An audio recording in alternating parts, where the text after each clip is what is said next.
Hey, so with the release of Shadow of the Erdtree right around the corner, and spoilers everywhere, I'm probably gonna disappear for a while, so I can avoid spoilers and go in without knowing anything. But in the meantime, I thought it would be fun to do a Q&A for subscribers and fans of the channel, just to thank you all for all of your support and tell you a little bit about myself, in sort of a more candid, less scripted way. I got a bunch of questions on my community post, and I can't answer all of them, but I'll try to answer most. So, first question. What attracted you to Souls/Elden Ring? Was it mostly gameplay, lore, or both?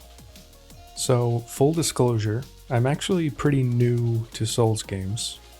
I had played a little bit of Demon Souls when that first came out. I beat Phalanx, and I remember I was like, this game's kind of boring. And then later, when Bloodborne first came out, I tried that, and I got stuck on Cleric Beast. I still have that file. It's like 4 hours of playtime, and I'm still on Cleric Beast. But in early 2023, I played Undertale, and I did the run where you fight Sans, and it was so hard, and it was probably the hardest thing I had ever done in a game up to that point. And when I finally beat it, I was like, oh my god, that was amazing. I need to play more hard games. So I tried Sekiro, and that was when I really fell in love. I beat Sekiro, then I went back and started over Bloodborne, beat that, played Bloodborne again, then played Dark Souls 1, then played Elden Ring, then played Dark Souls 3. And I still haven't finished Dark Souls 2 or Demon Souls. So maybe I'm a fraud. But yeah, the main thing that drew me to Souls games was definitely the difficulty, and the lore kind of caught me by surprise, and I ended up loving that. Next question. Do you randomly think of everything you've seen in the game and link it together for your insane theories, or did you plan it out a little more? So I guess just to talk about how I go about theory crafting. When I first played the other Souls games, I kind of did what I think a lot of people do, which is I played it and had no idea what was going on, and then I watched videos to kind of explain it for me. But then when I played Elden Ring, I decided to try and shut myself off from all of that, and I just kept a Google Doc with names of characters and events and locations, and I would just update it with anything that I read in an item description so I could just keep track of who is who and not get lost. And I highly recommend doing that. I think it makes it a lot more engaging, and it's more exciting when you get to a boss, and instead of being like, who is this guy again? You can be like, oh, it's Godfrey, and there's Siraj on his shoulder. Then in phase 2, I was like, what? He's Horalu from the opening cutscene? That's insane. So I think that helped me kind of think of things on my own rather than seek out answers online from other people's interpretations, which resulted in things like me thinking the Glomide Queen and the God-devouring serpent, which merged with Rykard, were the same character, which I don't agree with anymore, but I still think it's fun to kind of come up with your own explanations. And it wasn't until the DLC gameplay trailer that I started to think about Miquella and Melina maybe being the same person. I remember I saw the pink butterflies and the sleep effect on that spell, and I was like, oh, butterflies. Who does this pink butterfly represent? Could it be Saint Trina? And I saw people suggesting that the smoldering butterfly could be Mesmer. So I started thinking about the pink butterflies, and Melina has pink hair, and so maybe that's Melina's butterfly, and she is Saint Trina. And like a lot of people pointed out in the comment section of my video, once you kind of have the thought that Miquella and Melina might be connected, a lot of random things in the game start clicking into place. And my roommate, who's an Elden Ring no-hit challenge runner, was like, you should make that video. So I was like, sure, why not? That would be a fun first video. What's up, Miquella? AKA Saint Trina. And I definitely did not expect anyone to actually watch it, let alone see Zyostorm reacting to it And so when the new story trailer came out, and I thought that thing Marika's reaching her hand into kind of looks like a snake, I was like, hey, I might as well make a video on that other theory I have and just talk about all the reasons I have kind of always thought the Gloam-Eyed Queen might be a snake. But aside from those two, I honestly don't really have that many more crazy theories about Elden Ring. Maybe when the DLC comes out, I will, but for now, I'm kind of content with what everyone's figured out at this point, and I think a lot of the other channels have done a great job of explaining things in a way that I kind of agree with. Which brings me to the next question. Do you intend to make videos on anything other than Elden Ring? If so, what on? Yeah. So when I originally thought of having a YouTube channel, I wanted to do just kind of thematic analysis of games that I like and commentary on sort of game fan bases in general.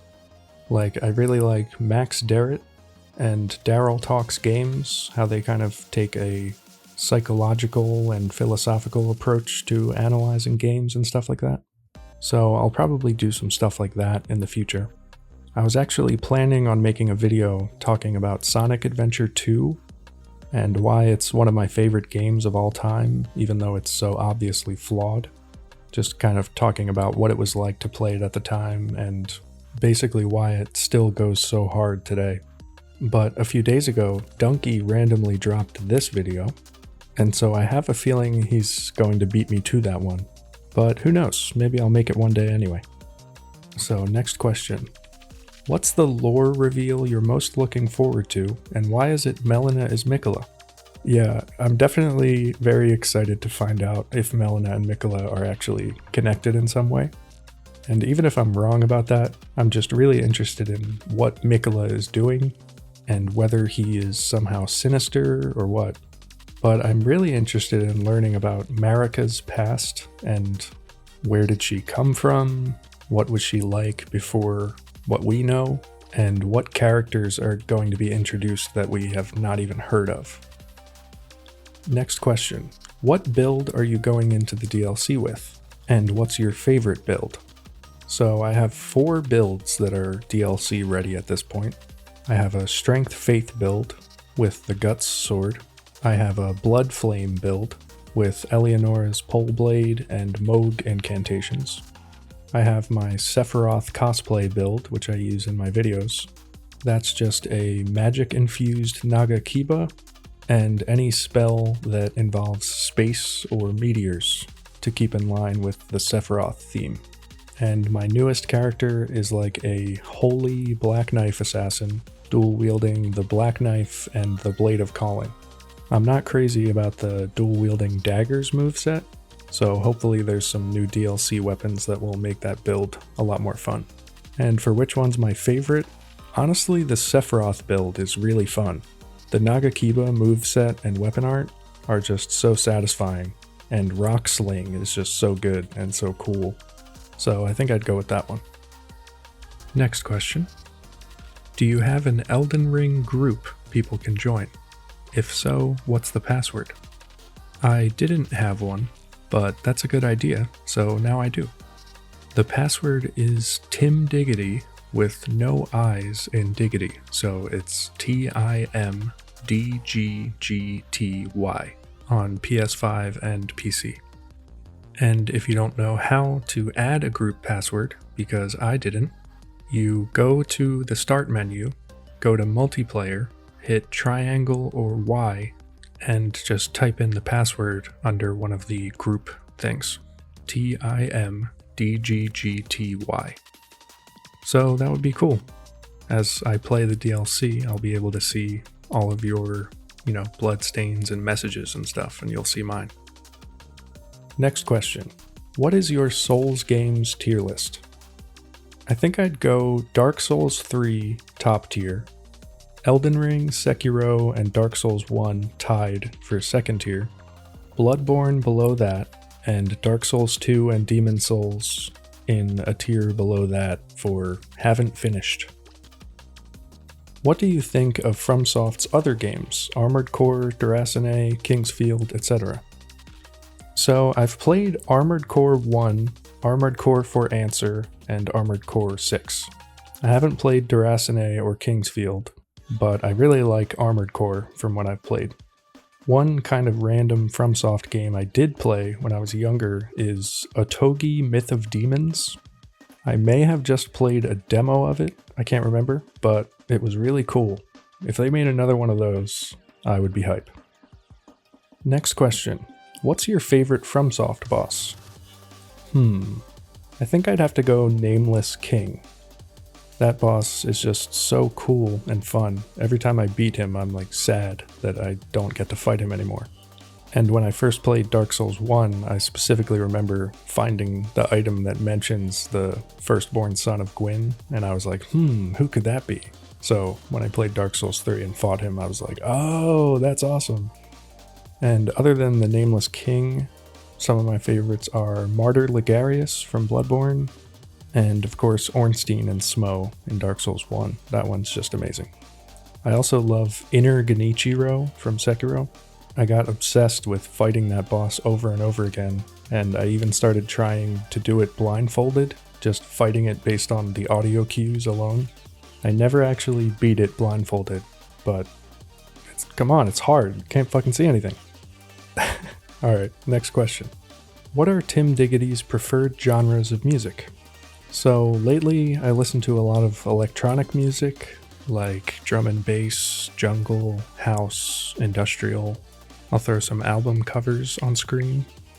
But I also like a lot of hardcore, punk, thrash, death metal, black metal, all that stuff.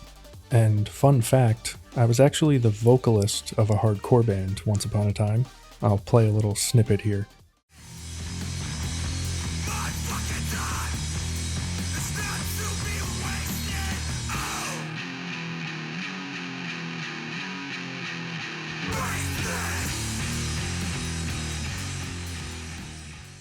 So yeah, that was me when I was much younger and angrier.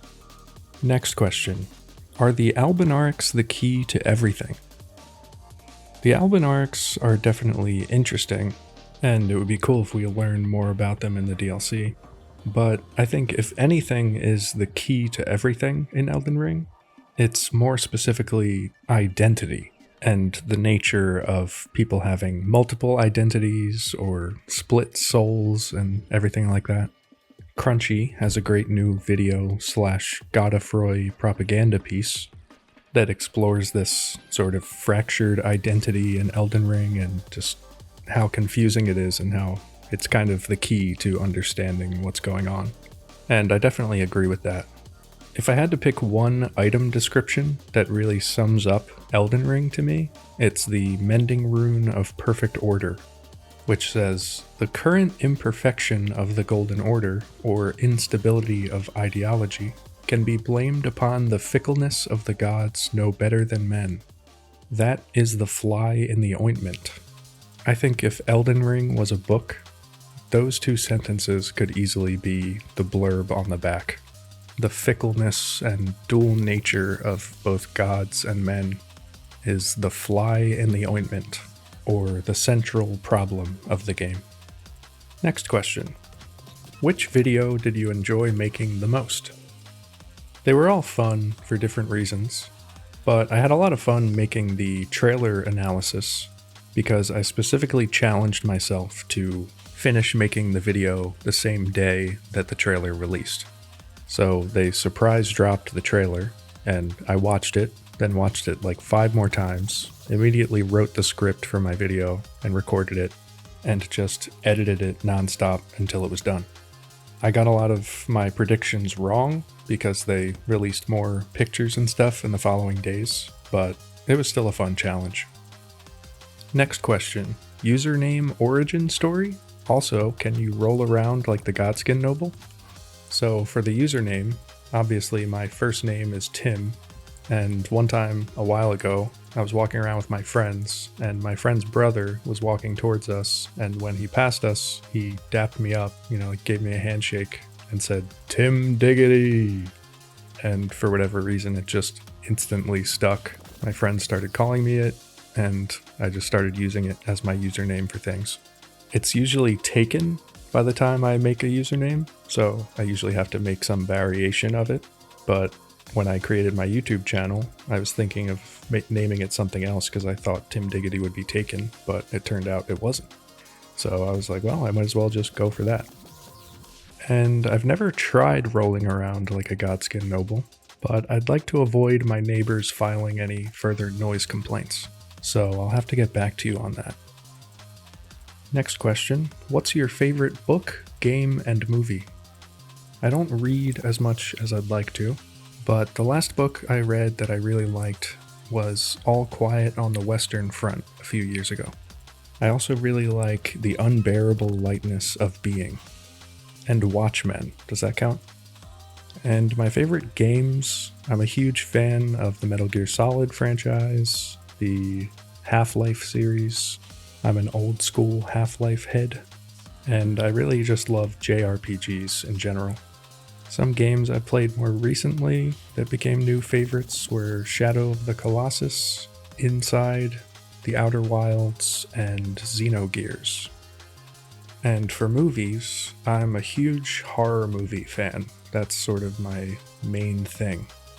But my favorite movies of all time are probably a toss-up between John Carpenter's The Thing, The Matrix, 2001: A Space Odyssey, and The Big Lebowski. And a couple of years ago I watched Angel's Egg for the first time, and that has definitely become one of my top 5 ever, probably. Next question. What's your favorite Elden Ring questline and why? I really like Diallos' questline, actually. I think it really paints a picture of the Volcano Manor and how it kind of preys on people and also just turns people into bad people in the Lands Between. And I just think Diallos' sort of character arc is really interesting and compelling. I also love Selen's questline just because the ending and the sorcerer ball things are just so weird and creepy. Next question.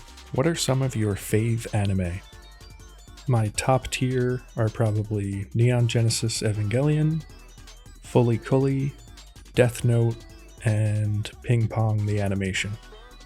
I also loved Attack on Titan, Kaguya-sama Love is War, and Vinland Saga, particularly Season 2.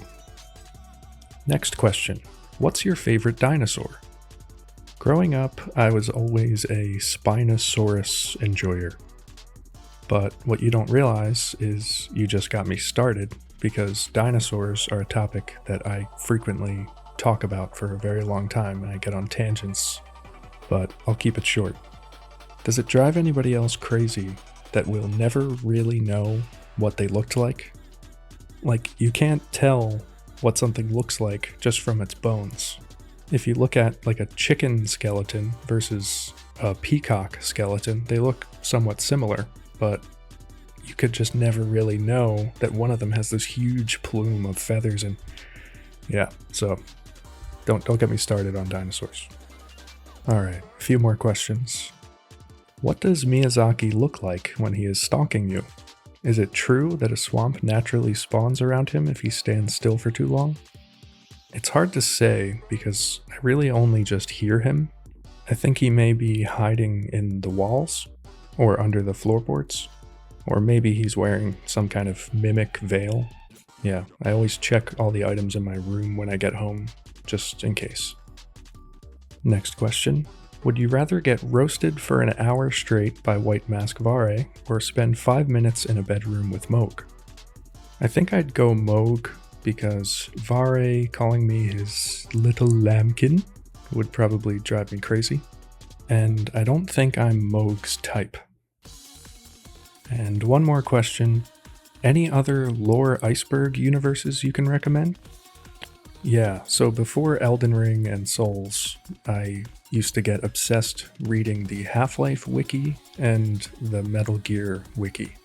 There's just so much going on behind the scenes in those games that you can just think about it for hours and speculate about the parts that you're not too sure about. Also, Playdead's Inside is very deep and weird and vague in a way that really just captures your imagination. And also the Xeno series. I actually bought a book That's the original plan by the director of Xenogears for all the games he was going to make in that series.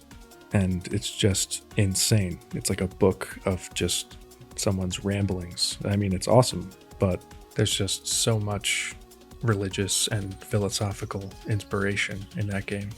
Yeah, I think it's just really deep, and I think the Xenoblade games kind of follow up on that in a good way.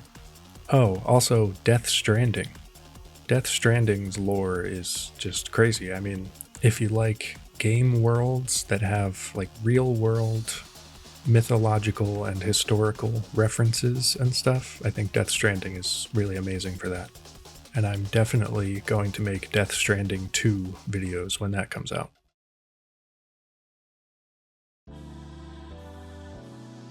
Alright, so thanks again everybody for subscribing and liking and watching, commenting. It's been way more than I ever imagined. And I still have a lot to say about Elden Ring and Souls games and just games in general, so stay tuned. And I'll see you guys when Shadow of the Erdtree drops. Thanks for watching. Peace.